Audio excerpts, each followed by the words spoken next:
तेजस्वी यादव हाय हाय हमारी मांग पूरा करो, हमारी मांगो पूरा करो, तेजस्वी यादव हाय हाय। यहाँ पे 4 दिन से डीआरसीसी के कर्मचारी लोग जो हैं हड़ताल पर बैठे हुए हैं, लेकिन अभी तक सिवान में कोई भी ऐसा अधिकारी नहीं है जो आकर के इनकी बातों को यहाँ पे सुने कि इनकी क्या प्रॉब्लम है। आइए पूछते हैं इनसे ही कि इनकी क्या प्रॉब्लम है और सरकार से क्या मांगे हैं इन लोगों की। तो क्या नाम हुआ आपका?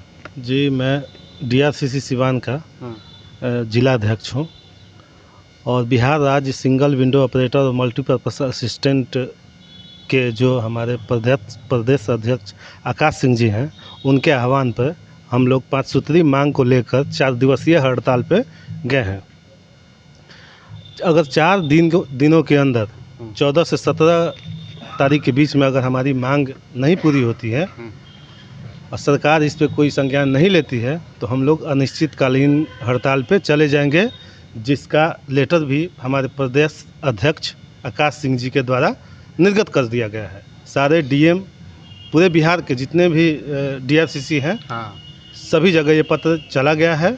डीएम, टीपीओ, मुख्यमंत्री जहाँ जाना है सबको चला गया है। तो हम लोग अगर आज ये शाम तक हमारी बातों पे अमल नहीं होता है और सरकार हमारी बातों को नहीं मानती है तो हम लोग कल से अनिश्चितकालीन हड़ताल पे निश्चित ही चले जाएंगे। हमारी 5 सूत्री मांग है। प्रथम है चौधरी कमेटी। चौधरी कमेटी को लागू अनुशंसा 2018 में कर दिया गया है, लेकिन अभी तक हमारे ऊपर इम्प्लीमेंट नहीं हुआ है। जो बिहार विकास मिशन के एम्प्लॉई हैं हम लोग, बिहार विकास मिशन अपना मनमानी रवैये से रखा हुआ है अपने पास। और दूसरा है हमारा मानदेय में बढ़ोतरी। जैसे कि कम से कम हम लोग बहुत ही अल्प वेतन भोगी हैं, तो कम से कम 10,000 रुपये का बढ़ोतरी किया जाए। बिल्कुल। और तीसरा है हमारा स्थानांतरण बहुत ही गलत तरीके से गया है। जैसे कि होम डिस्ट्रिक्ट तो मिलेगा नहीं, निकटवर्ती डिस्ट्रिक्ट भी नहीं है, तो हम लोग का मांग है कि कम से कम होम डिस्ट्रिक्ट न दिया जाए तो प्रमंडल वाइज या निकट सीमावर्ती जो डिस्ट्रिक्ट है वहाँ दिया जाए। और तीसरा है हमारा जैसे कि सीएल मिलता है 22 दिन पे काउंट करके जी, जो कि अगर चौथी कमेटी लागू होता है तो उसमें हम लोग का जो पहले से लागू था वो आ जाएगा। और चौथा है 1 मंथ का सिक्योरिटी मनी के तौर पे पैसा हम लोग का जमा किया गया है, जो कि बहुत ही गलत है। तो क्या इसको हम लोग ठेकेदारी मान सकते हैं कि ठेकेदारी में जो है उसमें भी कुछ पैसा लेबर का पहले ही रख लिया जाता है और उसके बाद जो है उसके ऊपर जो भी कमाते हैं लेबर लोग उसको पैसा दिया जाता है? तो इसी नियम पे आप लोग का भी पैसा सिक्योरिटी के रूप में रखा गया है? बिल्कुल सर, ऐसा ही है। हम लोगों का बच्चों का भविष्य 4 लाख देकर बना रहे हैं, लेकिन हमारा भविष्य अंधकार में है। इसी को लेकर के हम लोग का तो इस बार एक्सटेंशन भी नहीं हुआ। सरकार कह रही है कि आपका एक्सटेंशन नहीं हुआ क्योंकि आपका ख़त्म हो गया 7 साल। तो इसी को लेकर हम लोग धरने पे बैठे हैं और जब तक हमारी जॉब सिक्योरिटी का गारंटी नहीं लेती है बिहार विकास मिशन, तब तक हम लोग हिलने वाले नहीं हैं, चाहे जो हो जाए। आप लोग का जॉब जो है कितने साल का संविदा पे हुआ है? जी, हम लोग का 11 महीने पे रिन्यूअल होता है। 11 महीने पे रिन्यूअल होता है हर साल। तो सरकार का मतलब क्या कहना है कि 11 महीने पे रिन्यूअल होगा, उसको परमानेंट करना चाहिए या नहीं करना चाहिए? सरकार कह रही है कि हम लोग फिर से 3 साल का बढ़ाने के लिए दिए हैं, वो होगा तो आपका आगे बढ़ेगा, और नहीं तो वही है कि हम लोग समझ रहे हैं कि हम लोग का नौकरी ख़त्म है। वैसे भी नौकरी ख़त्म है तो हम लोग रोड पे बैठे हैं। देख लीजिए, जब सरकार को 11 माह पे संविदा वालों को फिर इन लोग का जो है रजिस्ट्रेशन होता है और फिर इनको नौकरी पे 11 माह के लिए अपॉइंट किया जाता है, तो सरकार को क्यों ना इन लोगों को परमानेंट कर देना चाहिए। अगर सरकार के अंदर ईमानदारी इतनी ही है कि इन लोगों को जो है नौकरी से बाहर नहीं निकालना है और 11 माह से भी ज़्यादा इन लोगों से काम करवाना है और इनको जॉब में रहने देना है, तो क्यों ना इनको परमानेंट कर देना चाहिए। क्या नाम हुआ? सुमन सौरभ मेरा नाम हुआ।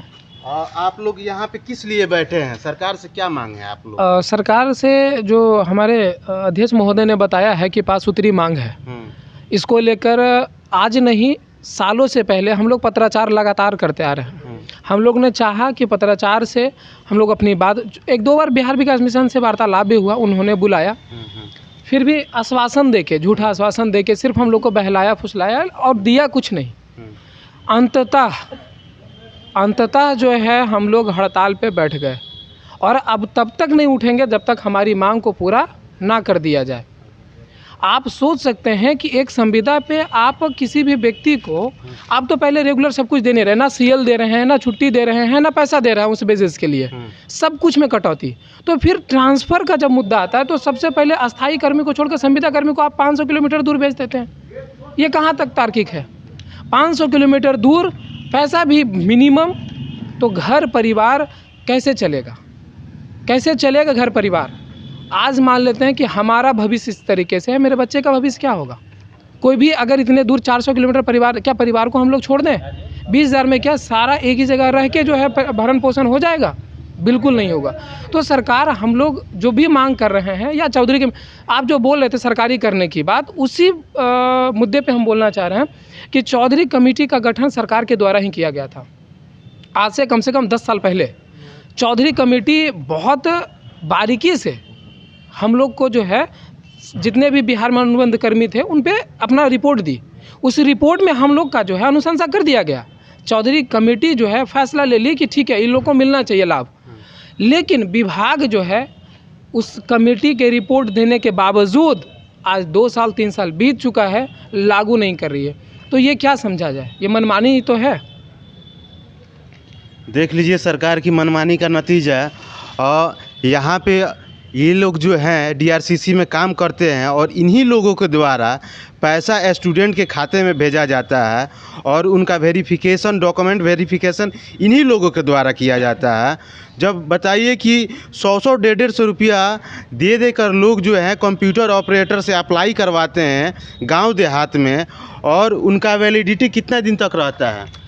जब वो जो आवेदन पहले तो ये हम क्लियर कर देना चाहते हैं कि कोई भी आवेदन यहाँ पे जो भी आगे प्रोसेस होता है, एक भी पैसा यहाँ लिया नहीं जाता है। नहीं, वही हम क्लियर करना चाह रहे थे कि ऐसा ना हो कि आपके दर्शक ये समझे कि यहाँ पे लिया जाता है। यहाँ पे एक भी पैसा नहीं लिया जाता है।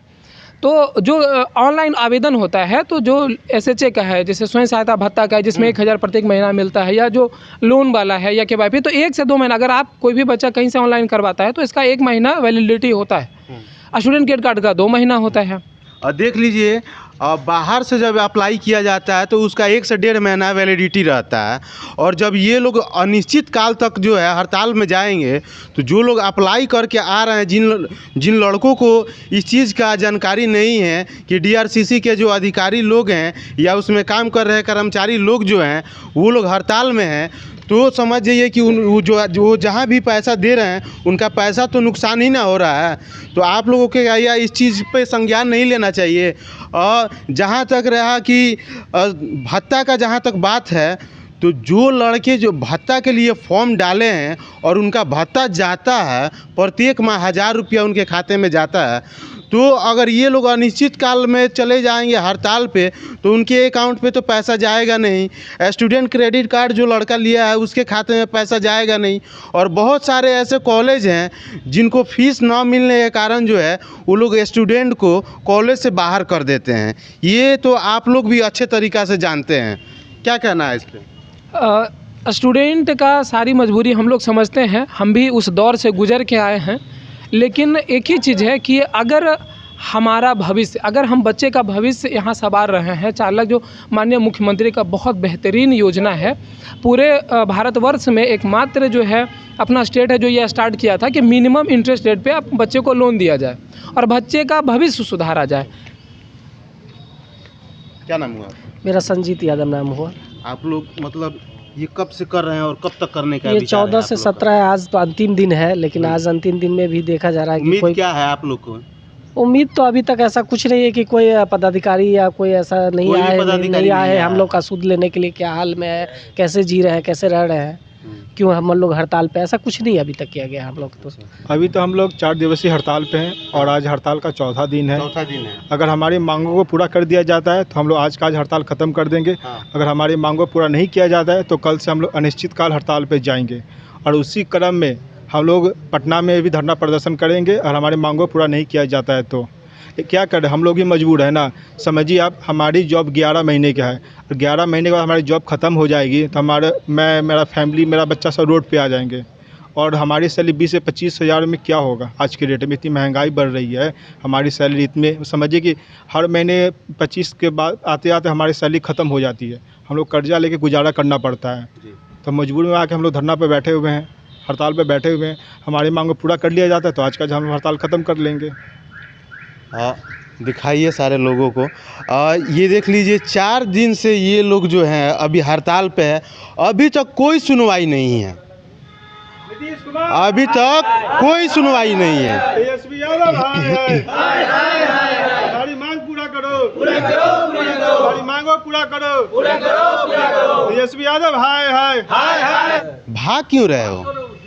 दिक्कत क्या है तुम्हारा, बताओ किस लिए आए हो यहाँ पर? DRCC ऑफिस में काम करवाने हैं। क्या काम कराने के लिए आए थे? यही बेरोजगारी भत्ता वाला बेरोजगारी भत्ता के लिए। तो देख रहे हो कि सारे कर्मचारी लोग जो है हड़ताल में बैठे हुए हैं। जब प्रॉब्लम पूछा जाता है तो मुंह चुराकर भागना नहीं चाहिए, उस प्रॉब्लम को बताना चाहिए, तब सरकार जो है संज्ञान लेगा। आप लोग किस काम के लिए आए हैं? भागिए मत, भाग क्यों रहे हैं? किस काम के लिए आए हैं आप लोग? बेरोजगारी वाला फॉर्म भरे हुए हैं। बेरोजगारी भत्ता का फॉर्म भरे हैं। वही पैसा नहीं है, रुका है। पैसा रुका है, हाँ। जा नहीं रहा है। नहीं। अब बताइए कि यहाँ पे बेरोजगारी भत्ता इसीलिए नहीं जा रहा है क्योंकि यहाँ के कर्मचारी लोग हड़ताल पे बैठे हुए हैं। वो लोग हड़ताल पे नहीं बैठे होते तो आप लोग के खाते में 1000 रुपया जाता, लेकिन जब चीज़ों को पूछा जाता है तो आप लोग भागिए मत, क्योंकि आप लोग जब बताएंगे चीज़ों को तभी सरकार जो है संज्ञान लेगा किसी चीज़ पे। आप किस लिए आई हुई हैं? इसीलिए आई हुई हैं। और तो अभी जो है हड़ताल चल रहा है, अभी अनिश्चित काल तक हड़ताल चलने वाला है। जब तक हड़ताल चलेगा तब तक आप लोग यह सोचिए कि आप लोग के खाते में पैसा जाने वाला नहीं है। जब कर्मचारी लोग जो है हड़ताल को छोड़ देंगे और अपनी ड्यूटी में लग जाएंगे तभी आप लोग के खाते में पैसा जाएगा।